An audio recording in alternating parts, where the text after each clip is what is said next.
There's a $2 liquid sitting inside your home right now that can restore dirty drywall back to like-new condition. No repainting, no sanding, and no professional tools required. Welcome to Professor Hassan's lab. Most people don't even realize it exists because they've been taught that stained drywall is permanent. Once marks appear, the default solution becomes repainting, patching, or replacing entire sections. That belief built an entire industry around something that is often completely unnecessary, because drywall doesn't actually hold stains the way most people think it does. What you see as damage is usually not damage at all. It's a surface-level contamination trapped inside a porous paper layer. Drywall is not a sealed surface like tile or glass. It behaves more like a sponge at the microscopic level, absorbing oils, smoke particles, and airborne residues over time. Every fingerprint, every cooking vapor, every trace of smoke slowly embeds into that outer paper. Over months or years, the wall starts to look permanently dirty even though the structure underneath is still intact. This is where most people make the first mistake.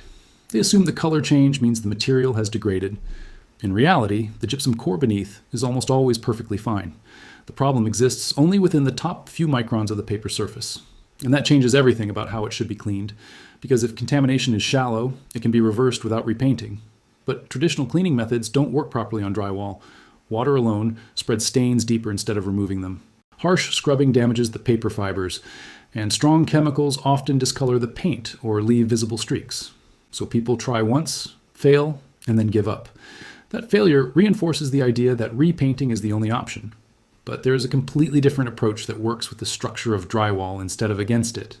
And it comes from a principle used in material science for decades. It's called controlled surface rehydration combined with surfactant-assisted lifting. And it sounds complex, but the actual process is incredibly simple. The key is using a liquid that can break the bond between contaminants and the paper fibers without soaking the wall. Not flooding it, not scrubbing it, just releasing what's trapped inside. Most stains on drywall are held in place by weak molecular attractions. Oils, carbon particles, and dust adhere through surface tension and electrostatic forces.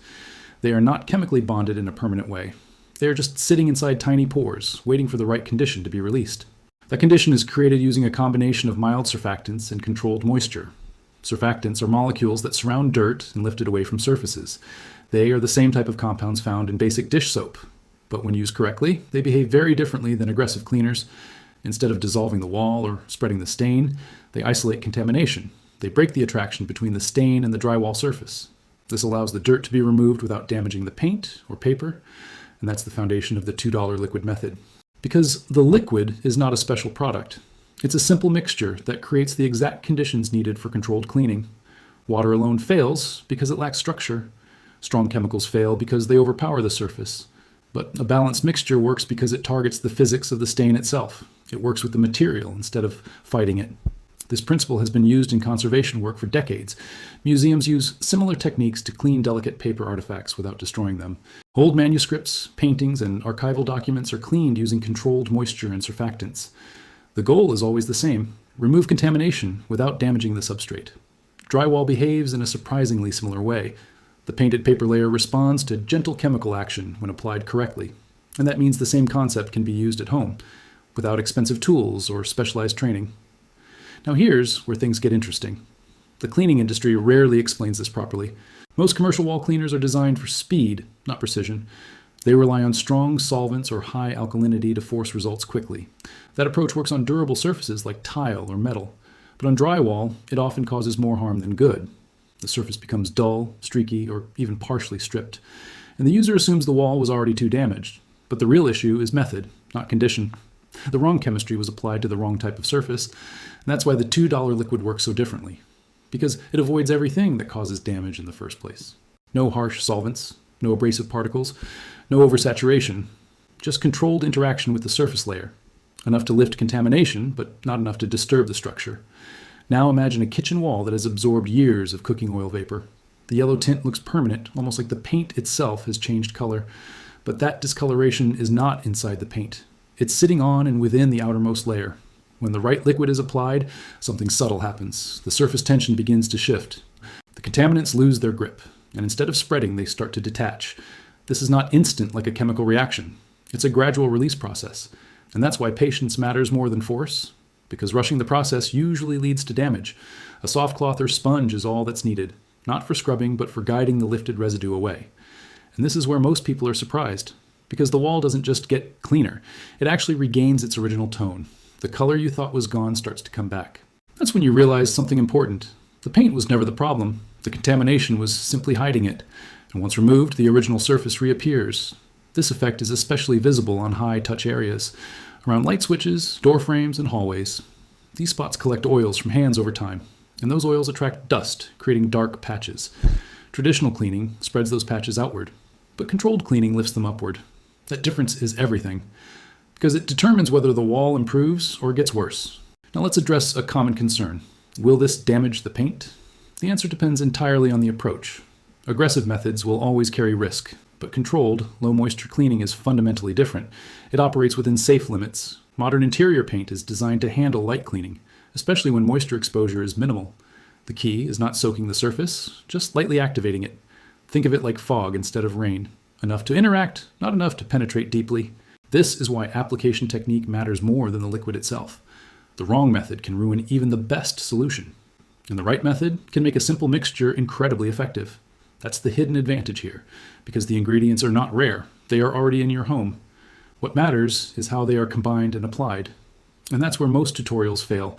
They focus on products instead of process, and that leads to inconsistent results. But once you understand the underlying principle, everything becomes predictable. The same method works across different types of stains: smoke residue, grease buildup, general dirt. They all respond to the same mechanism. Because they share similar physical properties, they are loosely attached contaminants, not structural damage. And that distinction is critical because it determines whether restoration is possible. Now consider the cost difference. A full repaint can cost hundreds of dollars. Primer, paint, tools, labor. It adds up quickly, especially for larger rooms. But this method operates at a completely different scale. It's measured in cents per application. And more importantly, it preserves the original surface. No layering, no buildup, no texture mismatch, because repainting always changes something, even when done professionally. There's always a slight variation in sheen or color, especially under different lighting. Cleaning avoids that entirely. It restores instead of replacing. And that's why it feels almost unnatural at first, because we're used to covering problems, not reversing them. But this method does exactly that. It reverses the visual damage without altering the structure. And once you see it happen, it's hard to go back, because the difference is immediate and measurable. Now here's where most people start asking the real question. If this works so well, why isn't everyone doing it? The answer is surprisingly simple. It's not profitable. A method that costs $2 and eliminates repainting doesn't generate repeat business. It doesn't require professionals. It doesn't create dependency, and that makes it invisible in mainstream advice, because industries grow around repeat problems, not permanent solutions. A repaint cycle every few years is predictable. A one-time restoration is not. And that's why most people never hear about this approach. Not because it doesn't work, but because it removes the need for something more expensive. And that's where the silence comes from. Now in the next part, we're going deeper, not just into the science, but the exact step-by-step method, including the precise mixture, application timing, and technique that makes this work consistently. Now let's break down the exact method that makes this work consistently, because the difference between success and damage comes down to precision, not effort. The liquid itself is simple and accessible. It's a controlled mixture of warm water and a small amount of standard dish soap. Not a strong cleaner, not a degreaser, and definitely not a chemical solvent. Just a mild surfactant solution designed to lift contamination gently. The ratio is where most people go wrong. Too much soap creates residue, and too little reduces effectiveness. The ideal balance is roughly 1 teaspoon of dish soap per liter of warm water. This creates enough surfactant activity without overwhelming the surface. Warm water matters more than people think. It reduces surface tension and helps the solution spread evenly across the drywall. Cold water tends to sit on the surface. Warm water interacts with it. Now before applying anything, the wall must be completely dry and free of loose dust. A simple dry cloth or microfiber wipe is enough to prepare the surface. This step prevents mud formation during cleaning, because mixing dust with moisture creates streaks instead of removing them. Once the surface is prepped, application should always start with a small test area. Choose a low visibility spot and observe how the paint reacts. This is not optional. Even though most painted drywall handles this method well, testing ensures zero risk. Now take a clean microfiber cloth or soft sponge. Dip it lightly into the solution and wring it out thoroughly. The cloth should feel barely damp, not wet. If water can drip from it, it's already too much. This is where most people fail. Oversaturation is the fastest way to damage drywall. Instead of soaking the wall, you're activating the surface. Think controlled contact, not coverage. Apply the cloth using straight, gentle strokes. No circular scrubbing, no pressure, just light passes across the stain. As you move across the surface, the liquid begins to interact with the contaminants. The surfactants start surrounding and loosening the particles. You won't see dramatic changes instantly. The process is subtle and progressive. After a few passes, pause for 10 to 15 seconds. This allows the solution to work without forcing it. Then use a dry section of the cloth to lightly wipe the area. This removes the lifted contamination instead of spreading it. At this stage, you may notice a slight color difference. The cleaned section appears lighter and closer to the original paint tone. This is not bleaching or fading. It's the actual removal of embedded residue. Repeat the process if necessary, but always in controlled cycles. Apply, wait, wipe, and reassess. Never keep the surface wet continuously. Dry intervals are what prevent damage. For heavier stains like kitchen grease or smoke residue, patience becomes critical. Multiple light passes are far more effective than one aggressive attempt. Aggression compresses contaminants deeper into the surface. Controlled repetition lifts them outward. Now let's talk about edges and high contact zones. Areas near switches and door frames usually require extra attention. These spots accumulate oils over time, and oils bind more strongly than dry dust. The same method still works. It just requires more cycles. Apply lightly, wait briefly, and wipe clean. Then allow the surface to rest before repeating.